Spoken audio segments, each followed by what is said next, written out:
British heroes. Forward! On to Houston. Who are Hell's Heroes? Well, they come from the depths. They come from the shadow. They come from the fire! Every year, these Hell's Heroes descend upon Houston, Texas to celebrate heavy metal in its most lethal form. Hell's Heroes Fest, America's answer to Wacken, where metal fans gather to celebrate the sights, sounds, and unfortunate smells of heavy metal. Clad in studs, leather, and in some cases, tasteful floral print, Hell's Heroes is a festival worthy of the Druids, and today it's all going down as we dive Franny first into the pit. So put on those high tops, try to get through TSA with a bullet belt, and consider complimenting your face with some tasteful bangs, because today the Druids are going to hell. Storm Ruler! I like what you've done with the place.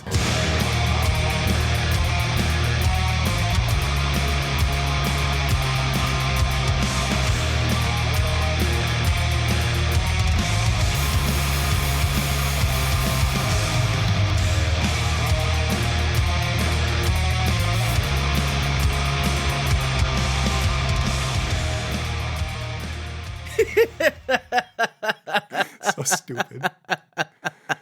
Storm Ruler in Hell, the redecorators. Oh, God. They brought an interior designer in. They had to examine the energy. I like what Storm Ruler's done with the place. I like it. These spikes that are longer than Johnny Holmes are very, very tasteful, and I'm digging it. Welcome, Droomies. In this episode, we have full coverage of Hell's Heroes, a bananas fucking true as fuck festival that has left me with a compressed spine and a swollen heart. So let me just tell you, if this is your first trip with us, welcome in. We are your finest one-stop druidic circle for metal news, concert coverage, and esoteric body humor. You know, every show, we're going to guarantee you this one thing. We guarantee you that you're going to lose some brain cells, but at the same time, you're going to gain some wisdom along the way. So make sure you subscribe to the show, follow us on Instagram, and reach out to us at druidsofdoompodcast@gmail.com with any questions or suggestions of stuff that we should be listening to. Well, it would not be the Druids of Doom, Franny, if I did not first look you dead in the eye and say, "What up, my druid?" from another fluid. And perhaps, what did you have for dinner last night? Was it a nice kale salad? Did you have something with fiber? I don't know about that. Yesterday being Easter, my family that came in from out of town, we went to a Brazilian steakhouse, and I had literally all of the meats. Arby's doesn't know what it's talking about because I just gorged myself and had to be carted out in a wheelbarrow afterwards. For a moment, all I heard, I thought for a moment that you went to celebrate the rising of the Messiah at fucking Arby's. I'm like, I just got a little fucking concerned. Not a Christian perspective here, but that would feel sacrilegious even to me. Like, yeah, I'll take a nice 5 for $5. Thank you, Jesus. Come to Arby's, get the 5 for $5.95 on Jesus on Easter. Wow. Well, Franny, I've been taking all my meals lying down in a fucking iron lung ever since I got back from this festival, because I took a battering at Hell's Heroes down in Texas, and goddamn, I'm going to tell you all about it. I had a lot of small Larry David moments during travel that just made me think of you. Did you get called out by anybody for using the handicap stall? That's what I want to know.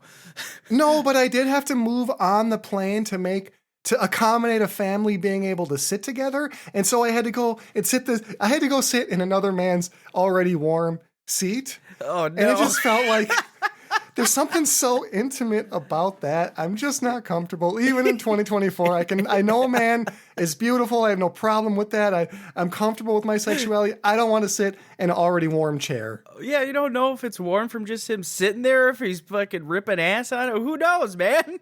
Buy me dinner first. Look, I'm old fashioned. Buy me dinner first. I'll sit all over that fucking chair. Oh, shit, dude. Aside from that, I'll just say in the airport, another just goddamn pulse on how old I'm getting. I think any of our listeners may relate, but you can tell how old you are by how hard you think airline music goes. I'm sitting there I'm sitting there in boarding and they're playing It Must Have Been Love, but it's over now. And I'm just sitting there like, this fucking hits. This goes hits. whole hard, dude. And they follow it up with Hall & Oates Man Eater. And it's 4:45 in the morning. And I don't need any fucking caffeine at this point. They're borderline restraining me. Oh my God. Just playing banger after banger. 4 o'clock in the morning. Caffeine be damned. That's why you don't want to wow. fly Spirit. Spirit's got all that bullshit B-side crap. You fly Delta, you get nothing but banger after banger. So, yeah, It Must Have Been Love, but it's over now. Just started my trip off right. Hell and yeah. I'll just say throughout this whole festival, I took a lot of great video coverage. So definitely head over to Instagram. You got to see all this coverage of Hell's Heroes. And another thing here about doing this, making content is a goddamn grind. And doing it on your little fucking phone, I need like a jitterbug large screen, 6x8 tablet to make these fucking posts, because my eyes are going cross-eyed just trying to make a reel. And Franny, I do some of my best work on the toilet. I'm fucking terrified. I'm fucking terrified of accidentally posting a picture of my dick when I'm just trying to make a reel on Instagram. Who amongst you hasn't shit and accidentally almost went live? I will say that's happened very well. It hasn't happened, but it's come close very, very, very many times to happening, and it Cast is the terrifying. first stone is all I'm saying. Cast that first stone if you build a glass house. Franny, we're going to talk a hell of a lot more about Houston. What tours do we have coming up? What do our listeners need to know about? All right, so we got a couple tours of note to let the Druids know about. So we got one you just told me about yesterday, actually. We got Enterprise Earth, Crowd Magneter, Inferi, and Tracheotomy coming in April. I'm excited for that one. I'm going to have to figure out which days I'm going to take off because there's some real bangers coming up. But we also got Sanguisugabog and Jesus Peace with Gag and Peeling Flesh in May. Just another insane lineup that I desperately want to go see. Just a band called Gag. Oh yeah, I know. Like, or Peeling Flesh, or lining it up with Jesus Peace. Like that's just so that that's another band name that's just kind of crazy to me. But they go hard as fuck. Get a Jesus 2-piece at Arby's on Easter. You fucking degenerate. Your family are nothing but degenerates. You go to Arby's on Easter. I can't believe you. It was worth it, man. We're trying to praise his name on a budget, bro, okay? You're a goddamn embarrassment with the fucking blessed horsey sauce. Oh, shit. And then lastly, but not leastly, we got Decapitated, Septic Flesh, Cataclysm, and then Elegion in May also. Again, May and April is just going to be just a insane Buckle lineup. up, baby. After what has been kind of a quiet winter, all of a sudden the concert season is here, and my wallet is not ready. No, 100%, man. And May's gonna be a busy enough month already as it is, because I got the Legends of or not Legends of Rock, that one rock festival in Chicago, and then a couple weeks after that we got Milwaukee Metal Fest. So yeah, May's just gonna be just locked and loaded, fully booked. So I'm excited as fuck, but yeah, like you said, my wallet is not ready. Well, stick around. We're going to have lots of coverage of these shows, and keep it tight, keep it loaded, and follow the Druids of Doom as we attend all these fucking kick-ass tours. What do we got going on in the news? And now for another druidic discovery. It just never gets, it never gets old. It's No. so, I feel like I discover things in my daily life, and my inner monologue includes that drop. Yeah. It's like a Zelda treasure chest. Just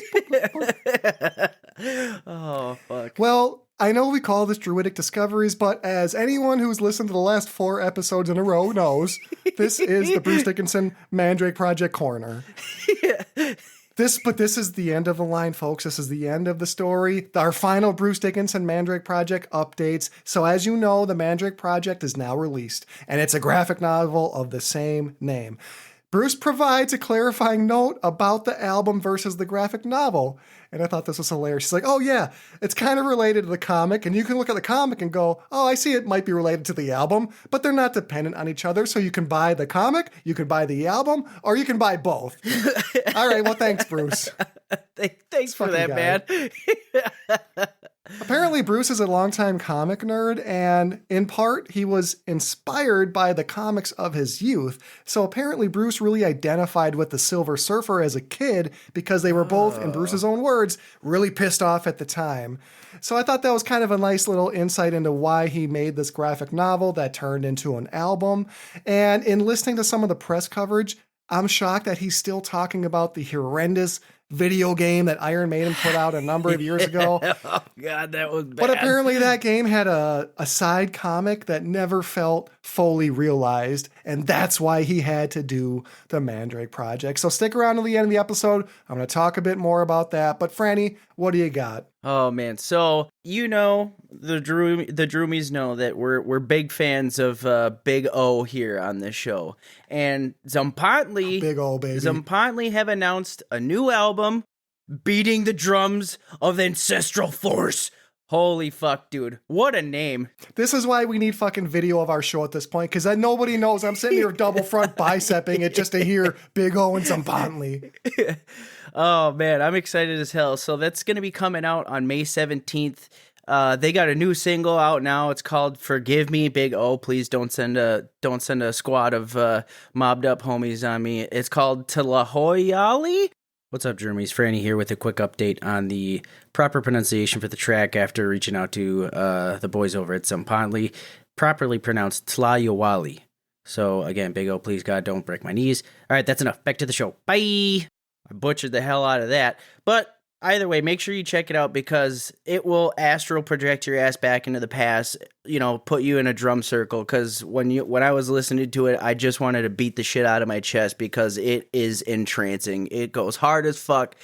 And if that sets the tone for the rest of the album, I cannot fucking wait for that. So yeah, make sure you stick around for a coverage of that because we will be doing a review on it when it releases in May. Another thing, Rammstein is in a bit of a little hot water actually right now. They got hit with a plagiarism lawsuit on their 2019 song Deutschland, and they got hit with a suit from a French synthwave band called Ninja Cyborg, who I never heard before. And they're claiming that they stole the 2018 song The Sunny Road. And after listening to both tracks, you can definitely hear, it's not even similarities. They sound the exact same for the most part. It's kind of damning, to be honest. Now, this is going to be a court battle. It's going to be a court situation. So could this be like another Vanilla Ice versus Queen situation? I don't know. That's legit what I was thinking about. I can never forget that small clip where you got Ice. He's up there. He's like, ours is like ding, ding, ding, ding, ding. Here one. It's like, homie, it's the same. It's the same, exactly. So like I said, if it's going to be something like that, I don't know. Time will tell. But I just thought it was pretty interesting. You can go on YouTube and check out The Sunny Road from Ninja Cyborg, and then listen to Deutschland from Rammstein and kind of decide for yourselves. It's pretty damning. And then last little bit of news I got here. Look, we're all fans of Motorhead on this show. And if you're a big enough fan, there's going to be a new illustrated book chronicling the man, the myth, the legend, Lemmy Kilmister and his time with Motorhead. It's going to be called No Remorse, the illustrated true stories of Lemmy Kilmister and Motorhead. I hope it's a pop-up book with one page is just his mole. Oh my God, dude, that'd be crazy. But the book's going to contain stories from musician, writers, and wrestlers, including... wrestlers? Holy shit. Yeah, Lars Ulrich, Slash, Neil Gaiman, Triple H, and then former bandmates Phil Campbell, Mickey D, and Slim Jim Phantom. And each of these stories, I guess, is going to have photos and illustrations to go along with it. I'll make sure to put the link for this in the episode description in case anybody's interested and want to purchase it. Slim Jim Phantom, for fuck's sake. That is the name of a man who I don't want to A, play poker with, or B, meet in a dark alley. That sounds so badass. That is probably one of the baddest asses names of all time. Seriously. Like, that's a guy like you could see pissing off at a bar, and he's just like, draw against my hand, punk, or something like that. That is Slim. Son, you're stepping on Slim Jim Phantom. You got a death wish. Good God. Oh, shit. Well, Franny, before we move on, shout out to another German band who's not in hot water. Shout out to Accept, because they've got 2 kick-ass singles out right now in support of their forthcoming album, Humanoid, to be released on April 26th. Of course, via Napalm Records. They've got a huge deal with them, so check out that. And with all that said, Franny, I think we are ready to burn the little hairs on our arms off as we step into hell. Hell yeah, dude. I'm so excited, man. I cannot wait to talk about this. Ugh. It's time to get into it. Today we are going to talk about keeping metal alive. And that is a sentiment perfectly captured by the vibe, the booking, the unofficial mission of Hell's Heroes. I'm going to share my top moments from the festival and give you a Druid's eye view of the event and Houston as a whole. So, Franny was not able to be with me at this show. I'm hopeful he will be there next year, but that's a small caveat that we've got to give out as I start by telling you that Hell's Heroes is now in its 6th year. And Franny, this is a festival that was like once a fledgling festival and has slowly, brick by brick, built itself up into having a cultish following. And now Hell's Heroes is transformed into being arguably one of the top heavy metal festivals in America. And honestly, after having attended it, it feels like it's got its sight set on bigger things to come. Hell yeah, man. I just remember hearing you talking about it while you were there and saying like you feel like it's bigger than what it actually is right now. It felt huge, man. Yeah. It felt huge. Well, Hell's Heroes was founded by Christian Larson. We got to shout out Christian Larson of Necrofire, of Night Cobra, and Darkness and Decay.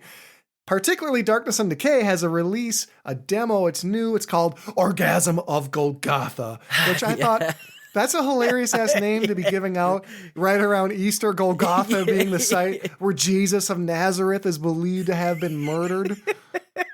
So, I mean, you're talking about a big release at Golgotha. Christian, don't go so hard.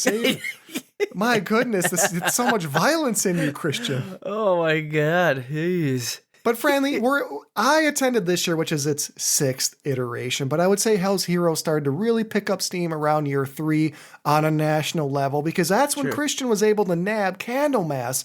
And at that time, that was a huge get. I mean, Candlemass hadn't played a lot of shows at that point. So there's been an evolution from something small to something big. Hell yeah, man. I when they said that Candlemass was coming, because this was the first year that Candlemass was back since they played at Hell's Heroes 3, right? Yeah. I think so. Man, what a grab. I'm so jealous. Ugh. Well, undoubtedly, Hell's Heroes personifies the allure of true metal. Bands are typically bands that have stayed true to the roots of metal, the aesthetics, the prioritization of craft over commercialism. And that's not to say these bands don't want to make money. They are artists, but they have to make a living. So they still need to make their nut.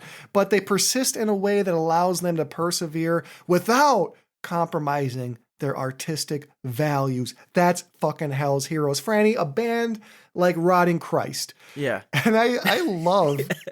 This is the fucking Easter episode. I love Rotting Christ. Dude. But like Franny, with a different name, a band like Rotting Christ could have really, really made waves. Now, inside of extreme metal, of course, they're superstars. But when we talk about Hell's Heroes and bands that have stuck to their guns, I mean, Rotting Christ stands head and shoulders above all else. So I'm trying to lay the stage for the type of band that you hear in Hell's Heroes. Now, I feel like this would be a really good moment to talk a little bit more about Christian Larson. You know, before we talk any further about the actual festival or the cult of keeping metal alive, let's just kind of set the stage from Christian Larson, you know, the man himself. In a Decibel magazine interview, Larson states, "At some point, the old guard won't be around anymore, and it's up to us to carry things into the future. And after reading that quote, I think that kind of set the tone for this episode and where we wanted to go with it. You can feel that sentiment in the DNA of Hell's Heroes. This whole festival feels like Defenders of the Faith. It's those metal fans that are fully vested, committed, and they almost have a zealot-like fervor for heavy metal. And I'm not talking shit. I am these people. I make an underground heavy metal podcast with my best friend. And we're proud as fuck that we are on the cusp of being the 12th biggest heavy metal show in the fucking globe. We're so close, God guys. damn. We're so close. Push us to the moon, Droomies. Okay. I just like the stock, okay? Push us to the moon. But Franny, Hell's Heroes, it's just a microcosm of the broader cultural commitment from metal fans and musicians to keep this fucking genre alive. We're going to unpack a lot of that as we go on this episode. But for now, let's take a small moment to talk about this city, the star of the show, Houston, Texas. Franny, give us a little bit of a disclaimer. Okay. The Druids of Doom solemnly swear this episode about Hell's Heroes, in which we discuss keeping metal alive, will make every good effort and hold the intention to not allow this episode to become a chopped and screwed Houston hip-hop retrospective. We will make every effort to not discuss wood grain gripping or syrup sipping. We will not declare Big Mo the rhyming songbird of a hip-hop generation. But we also cannot guarantee any of this.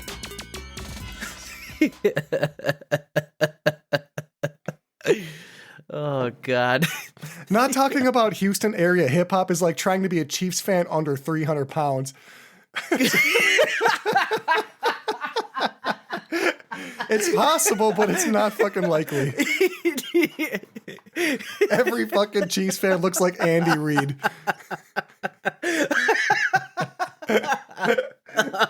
Just fucking degenerates. Those barbecue slurping degenerates. Oh, fuck, dude. Fuck, I feel like Stormruler could be from the Kansas City area, so if that's the case, I do. No, they're St. Louis. They are St. Louis. They're St. Louis. I think we're in good. the clear. I think we're good. Houston as a city, it's just got a never-ending sprawl. If you had never been there, its suburban area they extend far past the towering downtown. It's a massive urban area, and the line denoting city limits never seems to be reached. When I was in Houston, I would say its neighborhoods vacillate between sun-soaked slabs of concrete and quiet neighborhoods of modest single-story homes whose stucco exteriors are choked in foliage with a mausoleum-like fashion. Franny, there were times in fucking Houston where I felt like I was in a vampire town. There were times in fucking Houston where I felt like there were eyes on me, but I couldn't see anybody. It was a bizarre feeling. Oh, man. I lived in Texas for a little while, and there are definitely some areas where you're just like, what? Am I being watched? What the hell's going on here? But yeah, I totally get the vibe, man. I totally get it. Houston, it's a city of great diversity, right? Both ethnically and musically, both being the home to one of the most preeminent metal festivals, which we're here to talk about today, and also strong hip-hop traditions via the Third Ward. The Third fucking Ward, baby. I'm talking Slim Thug, Big Mo, Paul Wall. Paul Wall. Who you got? Paul Wall, Paul Stanley. A knife fight followed up by a buffet. Who's winning the knife fight? Who's eating more at the buffet? Oh, God, that's a tough one to pick, man. I'm taking Paul Wall on both. Yeah, I was about to say, I think I got to go with my man Paul Wall on both. Paul Wall is such a star. It is so hard to not try to slide in the DMs of Christian Larson and just say, would you consider for a moment adding a DJ Screw sort of appreciation artist, someone. Houston just hits. Just for one set, man. Just for one set. Let's Houston's get Paul incredible. Wall up in there. There's just a lot of creativity in the region. Houston's music scene historically is pulled from American roots music, Cajun influence, and Mexican music traditions, and fucking ZZ Top. Yeah, let's not forget. From DJ Screw basically inventing chopped and screwed music to Purple Drank sipping Big Mo, all the way to Megan Thee Stallion. Now, overall, I'm really impressed with Houston, not only as a city, but as a music tradition. So I can say it's kind of a place I've overlooked at times, but I want to explore a hell of a lot more. But fuck the Astros. That's all I got to say. Fuck the Astros. Yeah, for real. Terrible franchise. Yeah.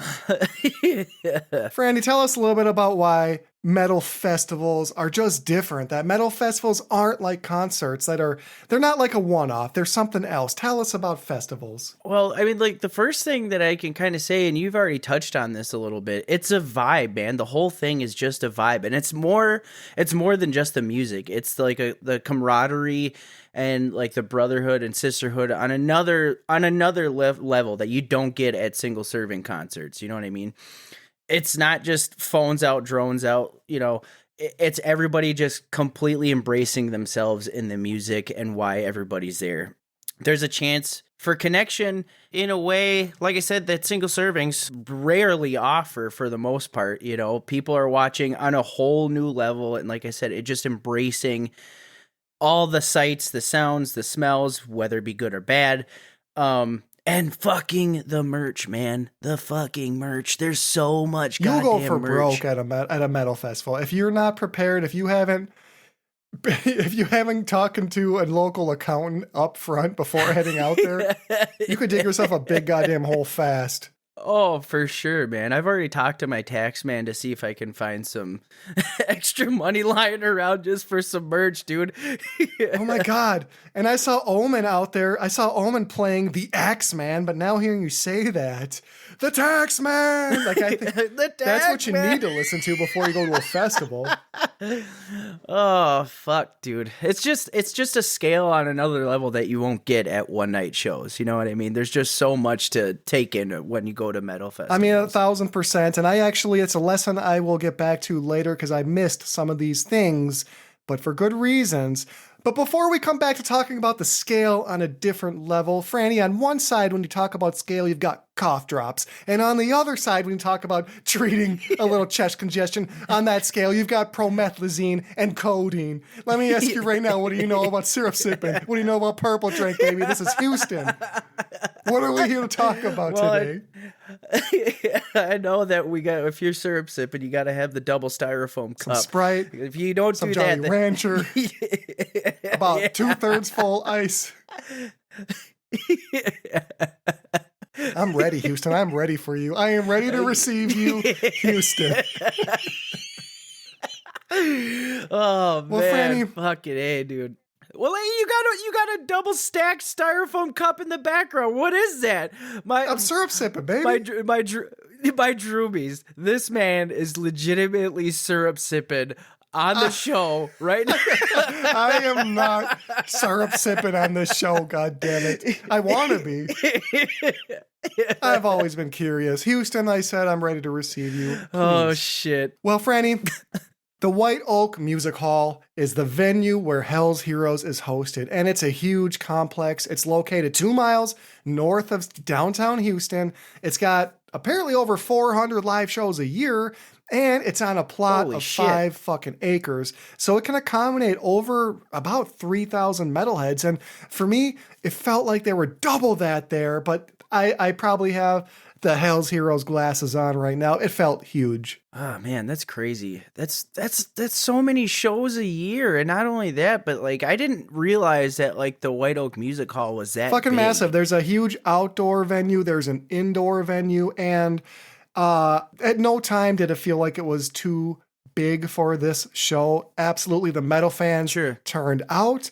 But I will say one of my only criticisms of this event is firmly falling on White Oak in terms of they are some believers in shrinkflation. If you are not a goddamn trust fund baby, if you are not directly within 2 branches of the family tree next to Steve Jobs or Jeff Bezos, you are going to suffer trying to buy drinks at this place. It was costly as hell. So White Oak, God. great venue, very expensive, but the security, they were super patient, they were cool, and it was fun talking to them about the event and asking them, has Has heavy metal won you over? Like, are you starting to feel something in your cockles? Are you starting to feel something in your guts?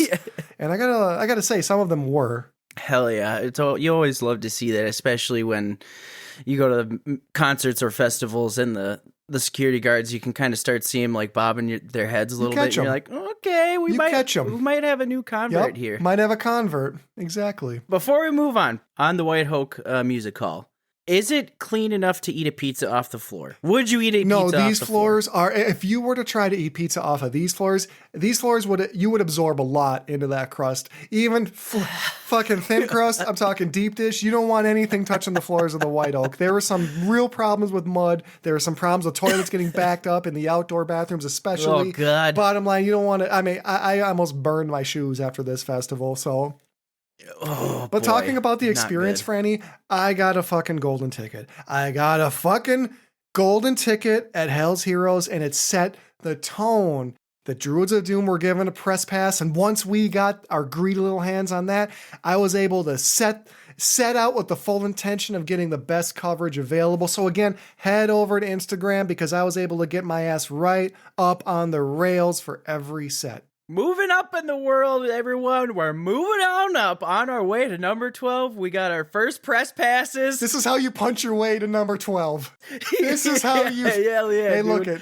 We're making some waves. We're starting to climb up to the contender charts here, people. Man, when we got that press pass, and you were talking directly to Christian on that one. When we got that press pass, I was just like, "Yo, we fucking made it! We got a fucking golden made it." ticket, and yeah, I mean, I truly did feel this is not the first time Charlie and the Chocolate Factory has come up, but I felt like Charlie. I felt like Charlie, and I didn't give a fuck about my 4 grandparents laying bedbound on a bedbug infested sheet of cardboard. Fuck them. I got my press pass. They're gonna be out the door in a they're couple gonna be years out. anyway. Who Seriously, needs them? they're just the moochers of the family. Fans were fucking awesome. I mean, the crowd was full of characters. There were so many battle jackets that I was able to snag photos of, and I'm kind of embarrassed because I am the Pink Wizard on Instagram was there dressed as a pink wizard, but I didn't realize till afterwards that like this guy dressed as a pink wizard is I am the Pink Wizard. So anyway, I thought missed opportunity. We were 2 ships in the night, but it was fun to see there was younger fans there, lots of really fun outfits, and as I mentioned earlier, some Hawaiian shirts. Shout out to Rob Zip, super cool guy. Check him out on YouTube for great coverage. Rob Zip, you were awesome. I made a huge mistake, Franny. Uh-oh, what did you do? Vanity cost me once again. Oh God, here we go. I gotta have my outfits, and I could not sacrifice letting my beautiful white high tops touch the muddy fucking environment. I mean, it was day 1 was torrential rain. And so the whole 3 days were muddy as fuck. So I wore my Vans the whole time. And that shit had my spine fucked for a full 4 days after the festival. Oh, God, I can't imagine that. Yeah. But at the same time, knowing you being you, I totally can imagine that So because dumb. yeah, you're definitely one to make Oh, sure I to gotta be articulately fresh. pick out your outfits. I gotta keep it fresh, especially baby. Go to festivals and concerts. And I'm encouraged because after going through this festival, I can tell I am not alone. There were a lot of thoughtful ensembles at Hell Heroes. Well, so is that going to be like the next big thing, like metal festival fashion Hell shows yes. or whatever? That'd be wow, kind of sick. imagine if we could actually. bring a red carpet through security. We'd have to schlep it all day, but the reactions we'd get to have people walk it. Oh my God, that'd be so That's an sick. idea. Like after they crowd surf and they walk down the red carpet between the gate and the stage or whatever. Oh, that's a good idea. Shoes really cost me, and as a result, keep in mind, every one of these days, it's a 3-day festival, starts at like 12:30. I was there every day at opening, but only one day did I make it through the headliner because I was so beat up. I mean, I made it to every headliner. I didn't make it through every headliner. So I directly blame the shoes, but luckily I did do an Airbnb. It smelled like a rancid pancake, but oh no, that's not a totally unpleasant smell. It's just not quite right. It's not just right. Yeah, it's just not right. I also found myself in the age-old debate of anyone in an Airbnb, which is, am I okay to walk around this bitch naked? do I trust that I'm not being filmed? And at which point do you just say, fuck it? Yeah, exactly. Oh, that is the eternal question, especially when it comes to Airbnbs. You're just like, I could probably pull this off, but do I want to? Can I air out my balls directly on this air conditioner safely? Because if you want 5 stars, I gotta. Yeah, that is a stipulation in my Airbnb. If you're going to contract. film me, be up front and waive the cleaning fee. In which case, I feel like this is fair. Yeah. We've reached a term of equal equity at that point. Day 1 was an absolute rain cloud. We got rained on a lot. We still had Sure. a ton of fun. I had a great time, but you have to sort of surrender yourself to that. And festival tip, either bring a poncho or surrender. I had to surrender because I did not bring a poncho, but next time I'm definitely going to do that. I was wetter than macaroni in a pot for pretty much all of day 1. I never knew I could relate to Cardi B, but bad bitch rap, it's got some metal DNA. And once more, I was wetter than macaroni in a pot. It was fucking In a pot. downpour, Oh, baby. But fuck yeah. days 2 and 3, Franny, beautiful weather. So you lived in Texas. I mean, Oh, you know that's what the the best, sunshine's man. like down there. Yeah, it can get intense, but when the days are nice and the nights are nice and cool, it's pretty fucking awesome. I mean, I would have to imagine though, like the first day being rainy, like that had to have added some like additional ambiance to the whole thing. yeah, though, baby. right? It felt like we had to sort of earn it. Like I had to change my mindset from being like a little bitch to I'm here. I got nowhere else to be. I'm not going to die from a little rain. So let's pay the cost and enjoy ourselves. So Sure. yeah, like that first day of weather did kind of add a little bit to the atmosphere. Absolutely. Plus with some of those doomy bands, Candlemass closing night 1, it was fucking perfect. Hell yeah. I'm assuming that's the one that you made it all the way through, right? Oh yeah, the whole way. Yeah. I can't miss Days Candlemass. 2 and 3 were a lot warmer, and I love the sun. But a place like Houston helps me quickly remember how my particular DNA evolution was designed to peak during ice age conditions. Franny, I get sunburned by the light in my fridge if I stand there too long. And I'm sitting there. Oh man. I'm baking, baby. I'm baking. So bring sunscreen. Oh fuck. So Franny, I'm just going to I don't want to belabor it, but I would be remiss to not talk about the top moments of the 3 days as brought to you by Wrecker. Yeah, and make sure you go to the Instagram and check all that stuff out because Wrecker got some incredible footage of everything. It was fantastic. Some of the reels you put together were just top tier. Blowing up, being shared, being passed around like the town bike. But you'll love to see it. All right, Wrecker. So it sounded like you had a fucking sick ass time down in Houston. Why don't you tell us, like, what were your top moments over the course of the whole festival, would you say? I mean, there's so many to think about. I would first just say the kindness of strangers, which is something I've always experienced at metal festivals. I know you've experienced this yeah. too, but people are just so cool. When I saw Solitude, Aternus, a guy next to me, we were vibing. And yeah. I also, at a moment of day 2, it was so hot and we were just struggling to get enough water. I went up to the water station. I got the last cup and that felt so special. I got that last cup and I guzzled some water down and I gave it to another metalhead then, and he was so appreciative of it. So it was just a small moment, but when you go to festivals, people are just so cool. Yeah, and like you said, we've both experienced that, and we're not the only ones. I'm sure many other people can speak on that. It's just another level of camaraderie when you go to that kind of stuff. Camaraderie. Hey, hey now. Hey. There are some hot dudes at fucking Hell's Heroes, let me tell you. Well, other just like, without belaboring it, just a machine gun rattle some thoughts off. Doro, she stole Hell yeah. the show day 1. And Franny, we're going to see her together at Milwaukee Metal Fest. Fucking A. Sodom played their first show in America since President Taft was in office, and I thought that was really fucking special.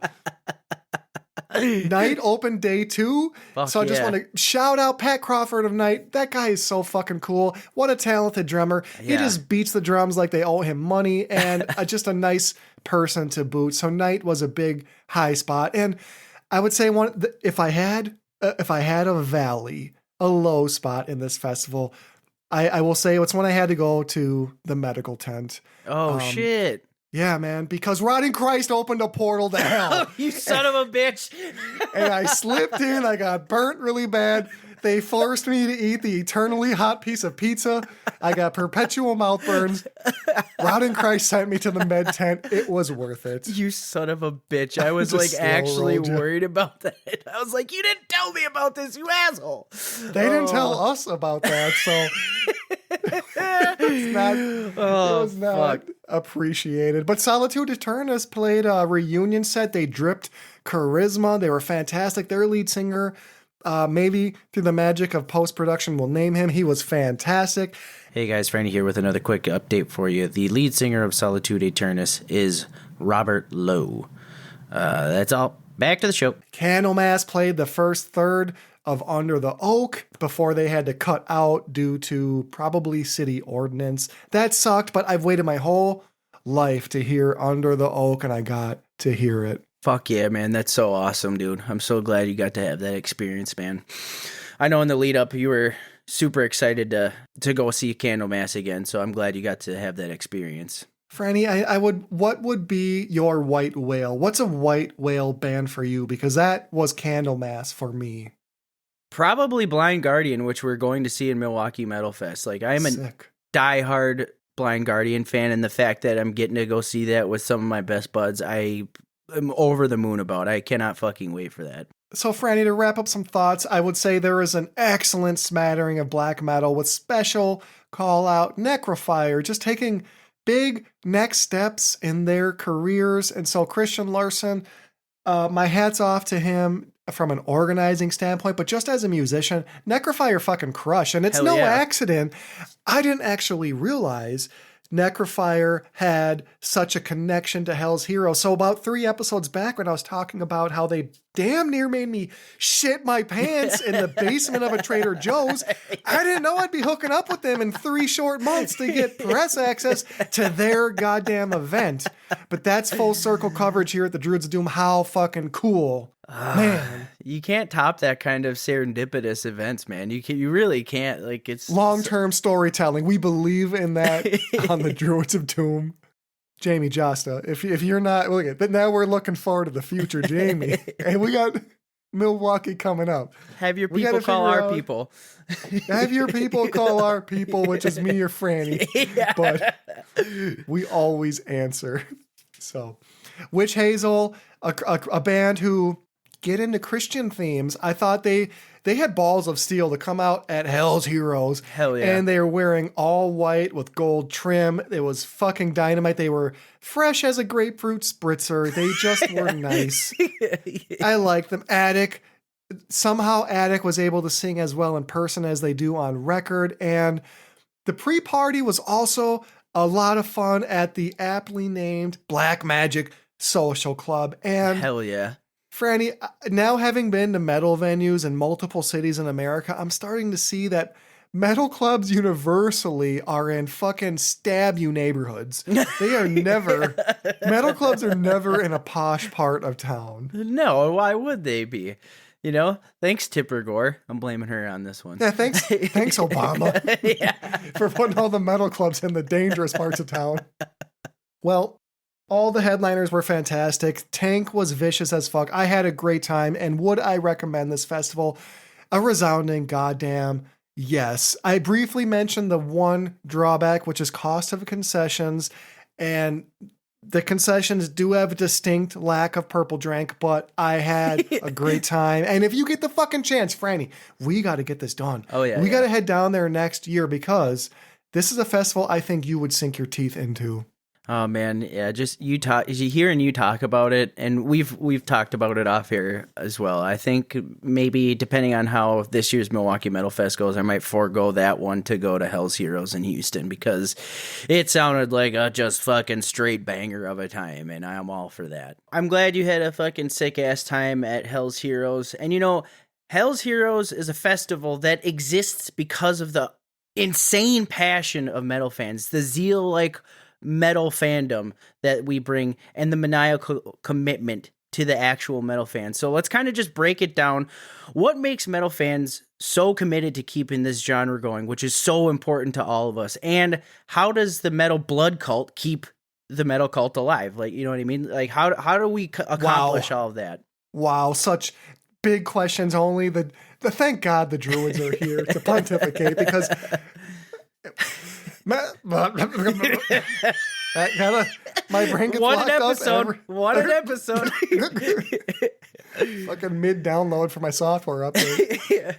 I mean, honestly, Franny, and I saw this so much at this festival. I've seen this at 70,000 Tons of Metal. I've seen it at Milwaukee Metal Fest. I hope to someday experience it at Wacken Open Air. Fuck yeah. But metal fans are just so goddamn invested in keeping this culture alive and strong. It calls back to that quote that you gave us on Christian Larson when he was speaking to Decibel Magazine about, hey, at some point we have to step up to keep this music going. Absolutely. You feel that at festivals, baby. You really do, man. And I feel like at festivals, you see a lot of bands that might not be getting coverage that are just like kind of breaking in that you might not normally hear about. And that's really important in keeping the metal genre so active and alive.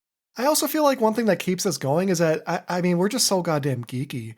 Metal fans are so fucking, they're so into this shit and the lore of it. I mean, we've done now 2 seasons, and at least 3 of these episodes are just about lore, whether it's the Norwegian black metal scene or the Floridian death metal scene. You can sink your teeth into the history of this genre like few others. This Warhammer, dude. This genre of music is fucking Warhammer lore. It is made for 40K fans, much like myself. Spoiler alert.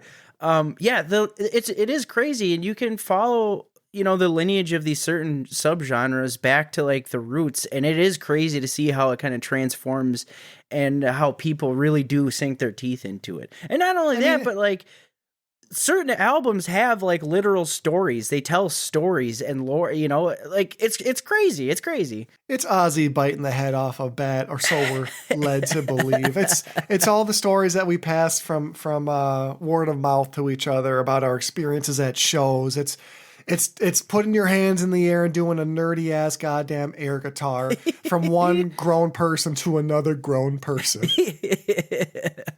I also think just as a genre, one thing that's allowed metal to persist, and you see this in the lineup at a show like Hell's Heroes, is that heavy metal, it's going to give bands both flexibility to experiment while also adhering to a certain tradition. So bands have a lot of room to do what the fuck they want to do, but we've got a set idea about what the confines of heavy metal should roughly be so that we don't lose it in the offshoots of everything that can be.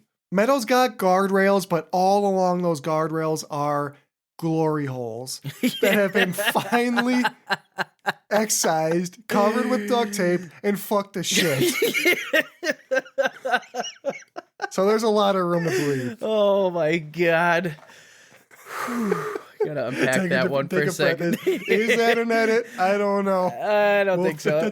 That's riding the line of what we keep and what gets left on the cutting room floor. But Franny, in terms of what makes metal fans so committed, I mean, a big part of that, and I'll just fly through this, but fans are bands and bands are 100%, fans. man. 100%. This is 1,000% a genre driven by fandom. And so there's not really a line between who the bands are and who the fans are. They're the same fucking population. Absolutely, man. I could not agree more with that one. And I mean, metal language is not a barrier. Like it's a global tribe. It's a music that is really inclusive and accepting of crowds.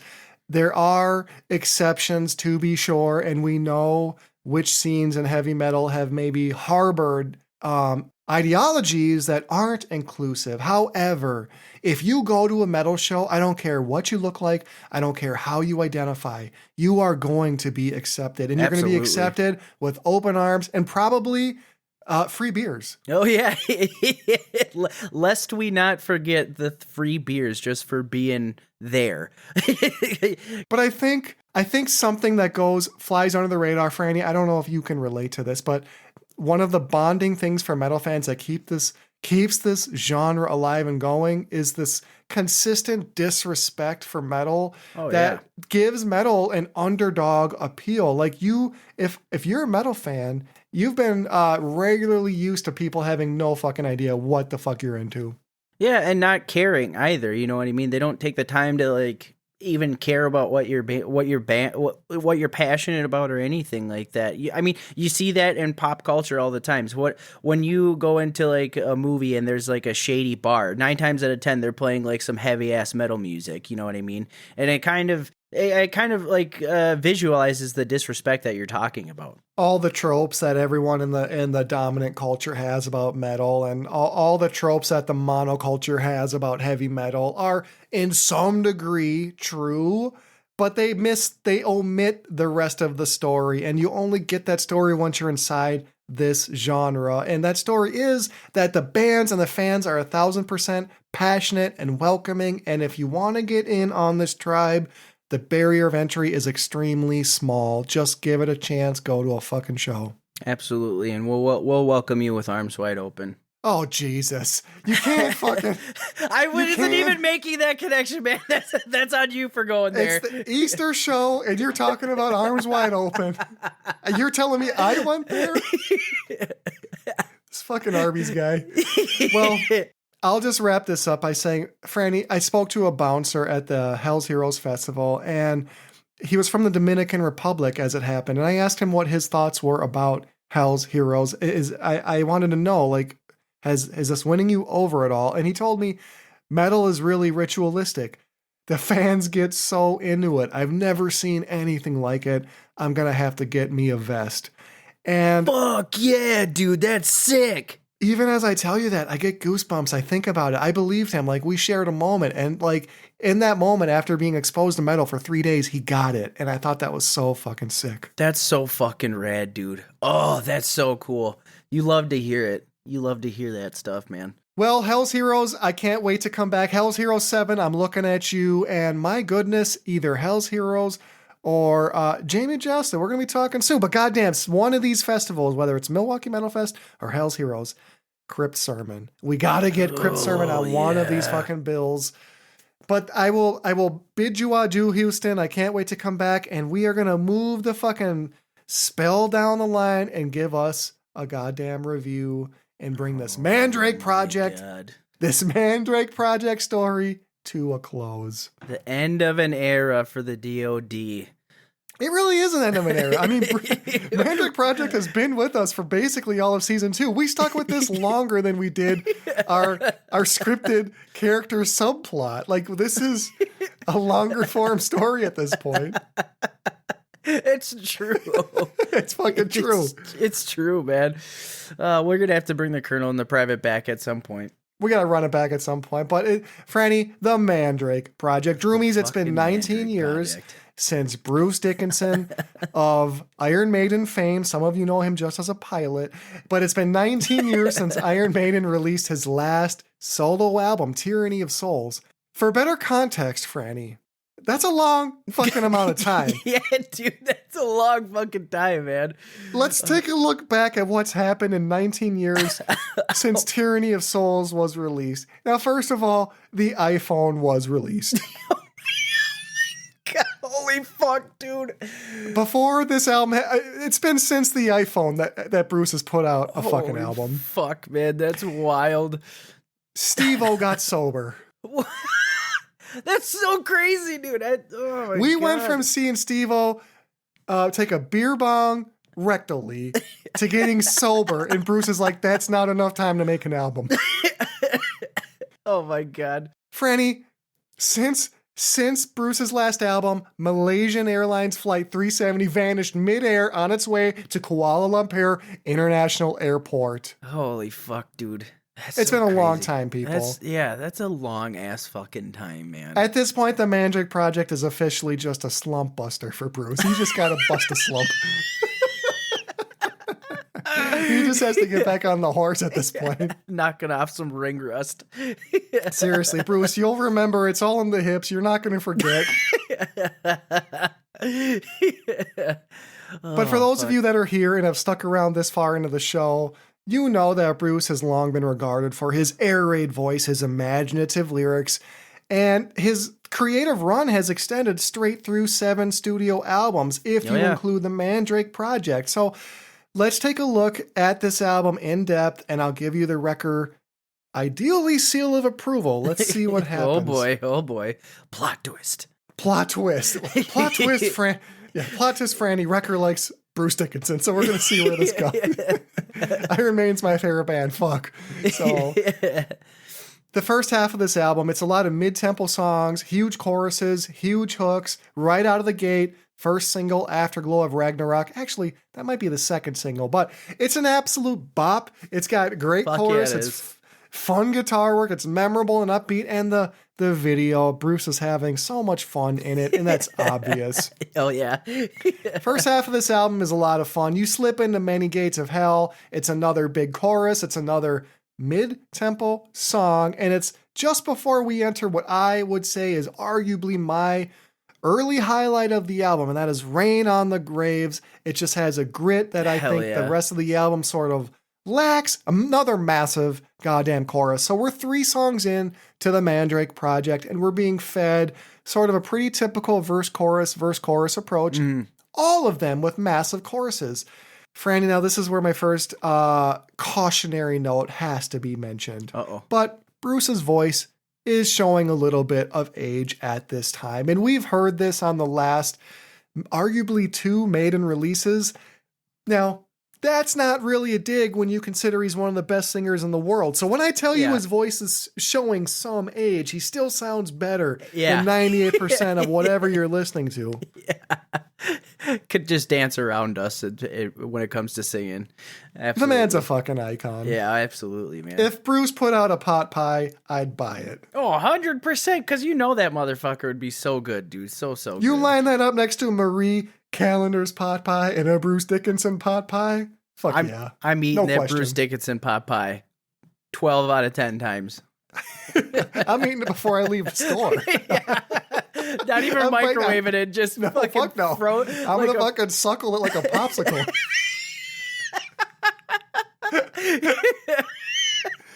Fuck. Just a frozen meat pie popsicle. just treat it like it's a frozen pasty, just fucking suckling on it. This is how Bruce intended me to eat this. Fucking day. Fucking Bruce.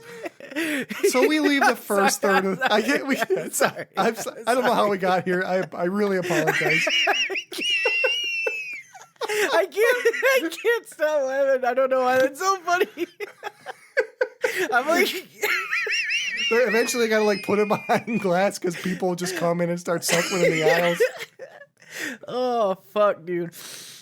Bruce, you spice it just right.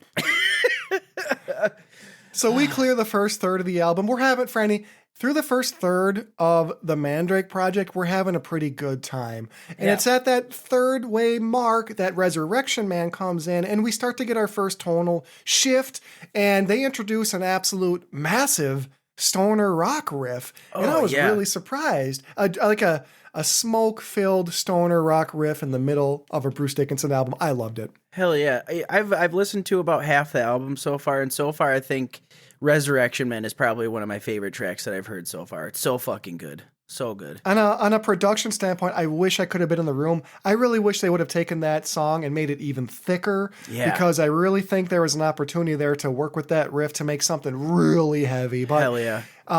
It must be mentioned that through this first half of the album, we've heard influences from both modern and classic rock, and also some unexpected Latin influences and keyboards. And this is notably coming in on Eternity Has Failed, but I didn't expect that. No, yeah, I wasn't expecting that either, but it was definitely a welcome surprise, that's for damn sure. So now that we are onto Eternity Has Failed, we have to take just a moment here to mention that if you're an Iron Maiden fan, you will certainly recognize this song as being from the Book of Souls. And when the Book of Souls came out, it was released as If Eternity Should Fail. Well, now here on the Mandrake Project, shit's gone wrong. This is the Biff timeline, and Eternity has fucking failed. Overall, it's a much slower, more expansive version of the previous Iron Maiden song. I still really got a kick out of it, Franny. I'd never thought I'd hear Bruce Dickinson and synths kind of come in a little bit over him. I thought that was sick.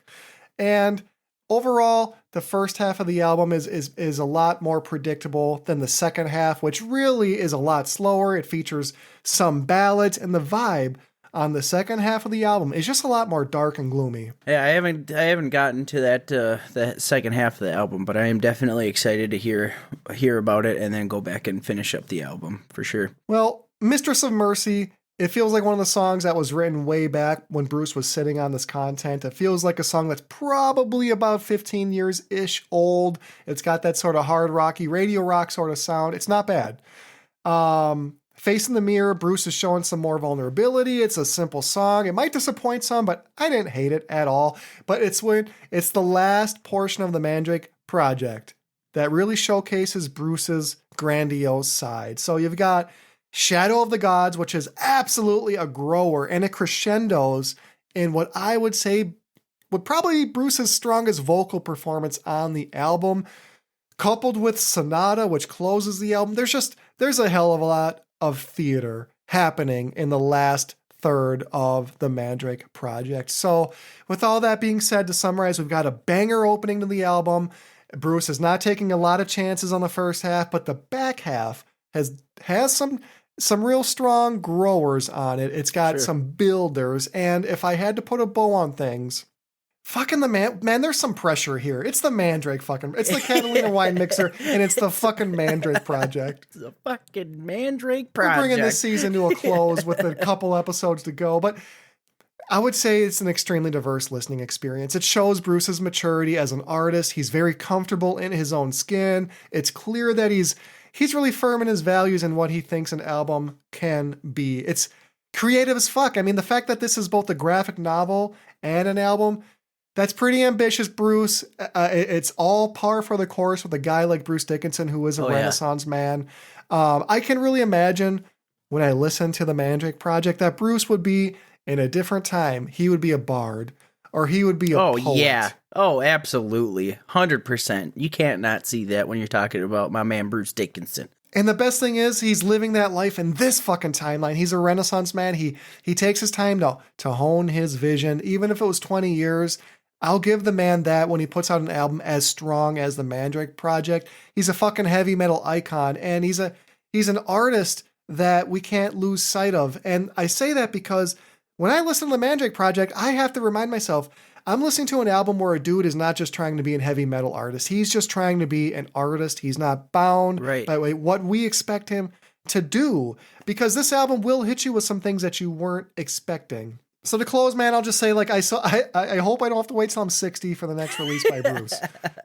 Goddamn, because if eternity should fail, I'm glad to have lived in the same timeline as Bruce Dickinson. And that's really the truth of it. This guy has been special to me for a number of years, and this album it's a worthy addition to his catalog. If I had to give it a numerical value, I hate that shit, a solid 8 out of 10. This is an 8 out of 10. And when you pair this up with what Judas Priest has got cooking for 2024, with what Accept has got cooking, this is going to be a hell of a year for traditional metal artists. Hell yeah, man. I'm excited as hell to hear those other bands with their new albums coming out. It really is going to be a year for traditional heavy metal. Absolutely.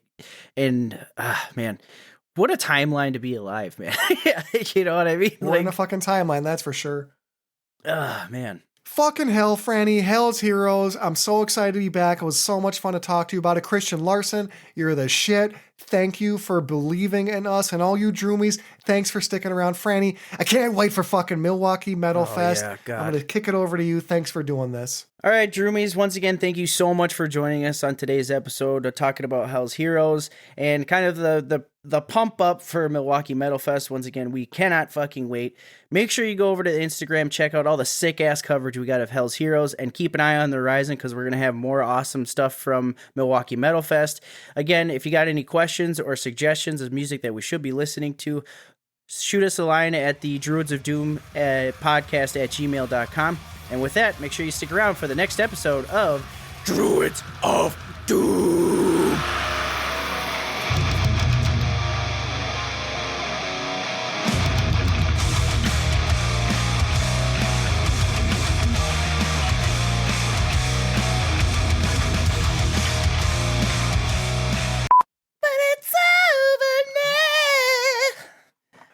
bad.